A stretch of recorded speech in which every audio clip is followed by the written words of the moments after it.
الجمهور الرجاوي، استعدوا لخبر ناري يشعل الميركاتو الأخضر.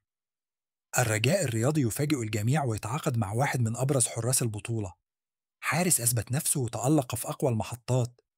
واليوم كلبس القميص الأخضر. شنو هي تفاصيل الصفقة؟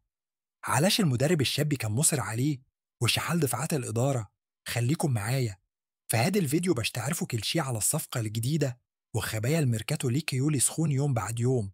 تنساوش تديروا لايك وتخليوا رأيكم فالكومنتير. ويلا كنتي أول مرة هنا، ضغط على السبسكرايب باش تبقى ديما مع الجديد ديال الرجاء.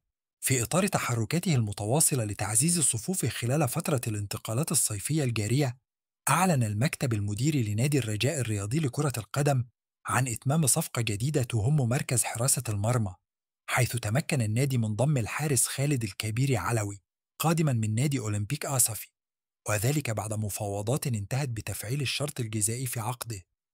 وتأتي هذه الصفقة كجزء من استراتيجية واضحة المعالم ينهجها الفريق الأخضر خلال الميركاتو الحالي، ترام إعادة التوازن للفريق وتدعيم المراكز التي تعاني من خصاص، استعدادا لموسم يبدو طويلا وشاقا، خاصة مع طموحات الرجاء للعودة إلى منصات التتويج محليا وقاريا.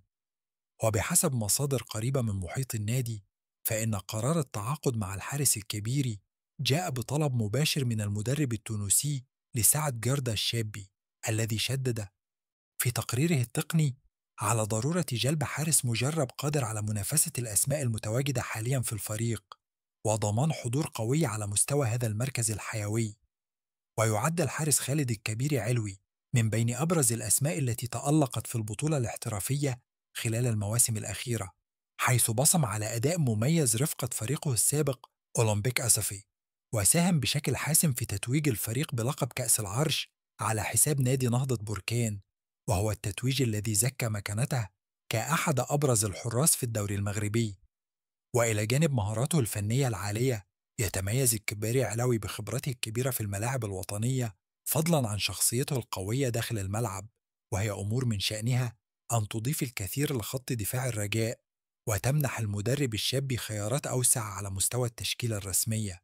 وتعكس هذه الصفقة رغبة إدارة الرجاء في تقديم فريق تنافسي خلال الموسم الجديد، خصوصا بعد سلسلة من التعاقدات التي شملت مختلف الخطوط، بهدف إعادة الفريق إلى سكته الصحيحة بعد المواسم الصعبة التي مر بها مؤخرا.